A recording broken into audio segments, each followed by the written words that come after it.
Planting raspberries, blackberries, and strawberries in the fall can really increase your production for the following year. I'll show you planting techniques for each one of these berries, why it's so beneficial to plant them in the fall, plus some medicinal benefits using these plants for the homestead.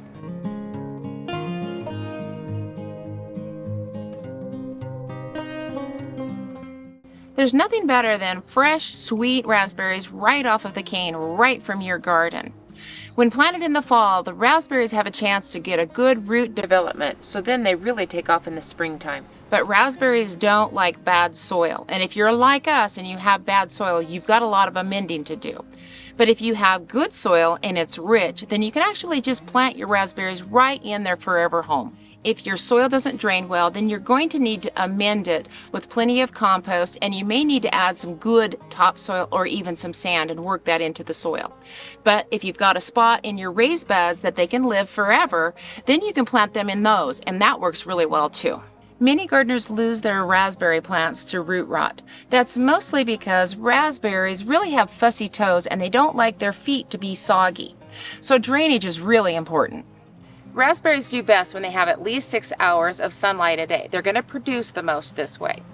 And if you live in an area like we live that's really hot during the summer, then they're going to appreciate some afternoon shade.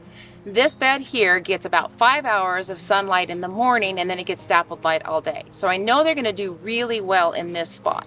It's in a raised bed that has really good soil and it drains well. Raspberries can be planted in full sun all day long if you live in an area that has mild summers, not like us. I've worked in a lot of my chicken manure compost into this bed, so all I need to do is plant my raspberries at this point. And the type that I'm planting is a fall bearing raspberry, and we'll talk more about that in a minute. For planting these raspberries, I'm not going to add any fertilizer to it because that chicken manure is going to add enough for what we need. And I'm just going to plant these to the depth that they are already in their pot. This bed is 3 by 5, so I'm going to be planting 6 raspberry plants in here. But if you're planting them just in a row, you want to space them about 1 foot to 2 foot apart.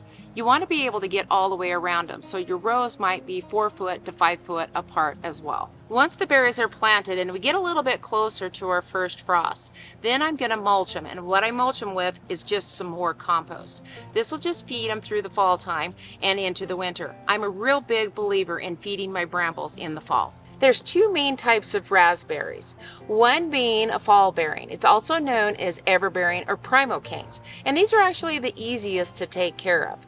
When they produce after the fall time, then you can cut them all the way to the ground, or you can even mow them over. A couple of really good fall bearing raspberries that I like to grow in my zone 8 is Joan, and it's a red raspberry. It produces really heavily in our area. It tolerates the heat better than some of the varieties.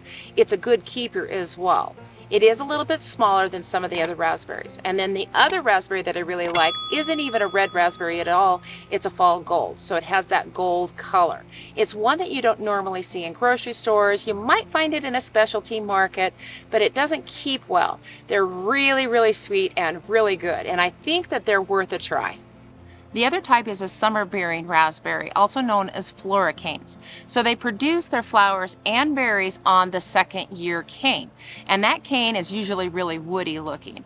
A really good variety for our area is a purple royalty, and they're really pretty. They're a dark, almost purpley color, really sweet, and they usually grow in groups of 5, and they almost look like a little flower.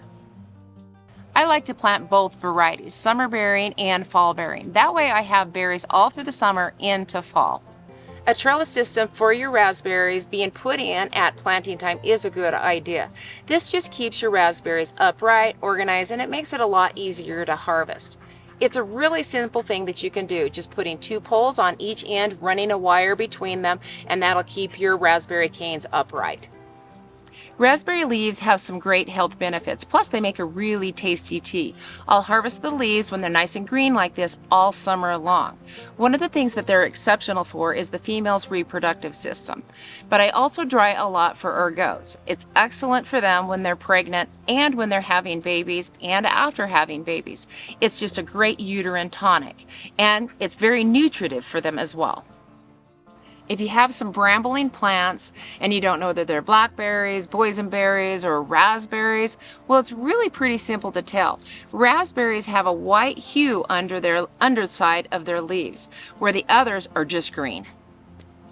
Planting strawberries is something that we usually think about planting in the springtime, not the fall time. But if we plant in the fall time, then they have the whole entire fall to develop a really healthy root system, and then come springtime, they really take off and then they're more productive. Strawberries need rich, fertile soil to produce well, full of humus. And they're perennial, so be picky where you put them. They're going to produce better if they receive full sun to part shade. In our zone 8, it's really hot, so they really appreciate that afternoon shade from about 4 or 5 o'clock on. They also like well-drained soil. If they stay in soggy soil, then you risk the chance of them getting root rot. Work plenty of compost into your soil and then add an organic phosphorus, like a bone meal or a rock phosphate, about 5 pounds per 100 square foot. In the fall time, you generally won't find a bare root plant. They'll be plants, which is actually better because they've already got a little bit of a root system. You'll want to plant these to the depth of the soil level. Unless you see some roots exposed, then we definitely want to cover those, but we don't want to go beyond the crown, which is this brown part between the roots and the stem. Plant your strawberries about 10 to 12 inches apart. This just allows for some good air circulation, which helps reduce the chance of any type of disease. Mulch your strawberries in the late fall before you have a hard frost, and I've found that straw works the best. Even though it's a little bit messy, it seems to have more of an insulating factor because it has hollow stems in it, and that air really helps with the insulation. Be sure to keep watering your newly planted strawberries, and if you don't get any rainfall through the winter, don't forget to water them. Strawberries thrive in zones as low as 4, but fall planted strawberries do best in zone 7 and above. Blackberries are another soft fruit that really benefit when planted in the fall time. I plant my blackberries all around the perimeter of our little homestead here. This is how we get so much food in so little space. Every fence line that I've got, I put something on it, and blackberries cover a large majority of it. I plant in every nook and cranny. You can trellis them, make a special trellis for them, or you can use fence lines like I do. It makes it super easy because you want to keep your blackberries off the ground. It makes it easier for them to be picked, to maintain, and it keeps it nice and orderly. Blackberries aren't nearly as picky as raspberries are, but they do like well-drained soil. So when preparing the hole, just work in some compost so that it drains a little bit better. Also, blackberries tolerate a lot more sun than raspberries do, even here in our Zone 8 hot climate. So I plant a lot of mine in full-on sun with all of the foliage that they get that protects their berries, and they produce great. Blackberries are actually quite drought tolerant once they're established, but once the flowers and the fruit start, you want to make sure that they get plenty of water, at least once a week, to keep those berries nice and plump. I prefer the thornless varieties of blackberries because it makes picking and managing them a lot easier. A couple of my favorites are Prime Arc, it's a thornless, and Triple Crown. These are both big berries and they're very sweet. Blackberries are hardy down to Zone 5. And their root system is perennial, but their canes are biennial. So what that means is the first year they're producing a cane with no berries on it, and the second year, that's when you get the flowers and the berries. On that second year, after they've produced their berries, then that cane will naturally die. And if it doesn't, that's the one that you cut out, the one that produced fruit. That's how you maintain blackberries. Blackberry root can be dug in the fall or the winter time and be used for medicinal purposes. I like to dig it and then chop it and dry it. Then I can use it as a tea or a tincture.